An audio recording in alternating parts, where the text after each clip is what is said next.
തദ്ദേശ തെരഞ്ഞെടുപ്പിനായി കേരളം ഒരുങ്ങിക്കഴിഞ്ഞു.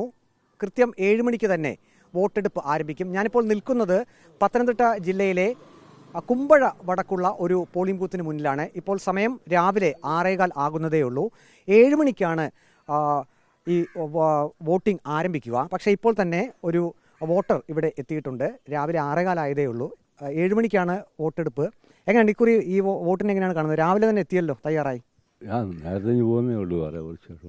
ആവേശമാണ് നമുക്കൊരു വോട്ടെടുപ്പ്. അതെ അതെ അതെ. ഇപ്രാവശ്യം എങ്ങനെയാണ് വോട്ടെടുപ്പിന് എങ്ങനെ കാണുന്നു? അതിനെക്കുറിച്ചൊന്നും എനിക്ക് പറയാൻ പറ്റില്ല. എത്ര ഏജ് ഉണ്ട്, എത്ര വയസ്സുണ്ട്? 78. ഒരു പ്രാവശ്യം പോലും വോട്ട് ചെയ്യാതിരുന്നിട്ടുണ്ടോ? ചെയ്യാതിരുന്നിട്ടുണ്ട്. ഇവിടെ ഇല്ലാത്ത സമയത്തൊന്നും ചെയ്തിട്ടില്ല. നാട്ടിലുള്ളപ്പോൾ വോട്ട് ചെയ്യും? വോട്ട് ചെയ്യും. ഇപ്രാവശ്യം എങ്ങനെയുണ്ട് കേരളത്തിൽ? പൊതുവെ പ്രചരണമൊക്കെ കണ്ടല്ലോ കഴിഞ്ഞ ദിവസങ്ങളിലെ, നല്ല വാശിയായിരുന്നു. പ്രചരണത്തിനൊന്നും പറയാൻ പറ്റത്തില്ല. ഇത് ഒരു ഭാഗ്യം പോലെയുള്ള ഭാഗ്യം പരിശ്രമമാണ്. പ്രചരണം മാത്രമല്ല, കുറച്ച് ഭാഗ്യം കൂടെ വേണം. പിന്നെ അതെ അതെ അതെ. നമ്മൾ പലപ്പോഴും പറയാറുണ്ട് നിയമസഭാ തെരഞ്ഞെടുപ്പിൽ പക്ക രാഷ്ട്രീയമാണ്. തദ്ദേശ തെരഞ്ഞെടുപ്പിൽ പക്ഷേ നമ്മൾ ഓരോ സ്ഥാനാർത്ഥികളുടെയും അവരുടെ ക്യാരക്ടർ, അവരിടപെടുന്ന രീതി അടുത്തടുത്തുള്ള ആളുകളൊക്കെ ആയിരിക്കുമല്ലോ, നമുക്ക് വേണ്ടപ്പെട്ട ആളുകൾ തന്നെയായിരിക്കും എല്ലാ പാർട്ടിയിലും ഉള്ളത്.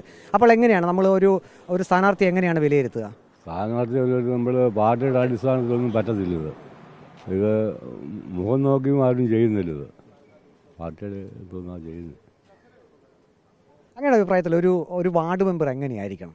എങ്ങനെയുള്ള ആളായിരിക്കണം? അതിനെക്കുറിച്ച് ഇപ്പോൾ എനിക്ക് ഇപ്പം പ്രത്യേകിച്ചൊന്നും പറയാൻ പറ്റില്ല. അവർ നല്ല സാമർഥ്യമുള്ളവരും പിന്നെ കാര്യങ്ങൾ നടത്താൻ കെൽപ്പുള്ളവരൊക്കെ ആയിരിക്കണം. ആൾക്കാരുമായിട്ട് സഹകരിച്ച് മുന്നോട്ട് പോകാനുള്ള ശക്തി ഉണ്ടായിരിക്കണം. ഇപ്പോൾ എല്ലാവരും ഇവിടെ വിവിധ രാഷ്ട്രീയ പാർട്ടികളുടെ ആളുകളൊക്കെ എത്തിക്കഴിഞ്ഞു. എല്ലാവരും വലിയ പ്രതീക്ഷയിലാണ്. ഇപ്പം നമ്മുടെ ഈ പത്തനംതിട്ട ജില്ല കഴിഞ്ഞ പ്രാവശ്യം LDF ആണ് തദ്ദേശ തെരഞ്ഞെടുപ്പിൽ വിജയിച്ചത്. UDF ഇപ്രാവശ്യം പറയുന്നത് അവർ തിരിച്ചു വരും എന്നാണ് പറയുന്നത്. അങ്ങയുടെ ഒരു അഭിപ്രായത്തിൽ എങ്ങനെയാണ് ഒരു രാഷ്ട്രീയ കാലാവസ്ഥ ഇപ്പോൾ എങ്ങനെയാണ്? എനിക്കിപ്പോൾ ഒരു അഭിപ്രായം പറയാൻ പറ്റത്തില്ല. ഇത് ഞാൻ പറഞ്ഞില്ല, ഭാഗ്യമാണെന്നുള്ള കാര്യം. അതുകൊണ്ട് എനിക്ക് പറയാനുള്ളത്. പേരെങ്ങനെയാണ്? എൻ്റെ പേര് VP ജോർജ്. ഏതായാലും ജോർജ് അദ്ദേഹം മുതിർന്ന പൗരനാണ്. അദ്ദേഹം രാവിലെ 6:15 തന്നെ പോളിംഗ് ബൂത്തിലേക്ക് വോട്ട് ചെയ്യാനെത്തി. അദ്ദേഹം പറഞ്ഞത് തദ്ദേശ തെരഞ്ഞെടുപ്പിൽ രാഷ്ട്രീയത്തിനപ്പുറം സ്ഥാനാർത്ഥികളുടെ അവരുടെ സ്വഭാവം, ഒപ്പം തന്നെ ജനങ്ങളോട് ഇടപഴകുന്ന രീതി, അതിലപ്പുറം ഭാഗ്യം, ആ ഭാഗ്യം എന്നുള്ളത് ഏറ്റവും വലിയ ഘടകമാണെന്നാണ് ജോർജ് അദ്ദേഹം വ്യക്തമാക്കിയിരിക്കുന്നത്. വീഡിയോ ജേർണലിസ്റ്റ് അജി കുടുംബനൊപ്പം reporter Praveen Purushothaman, in reporter, Pathanamthitta.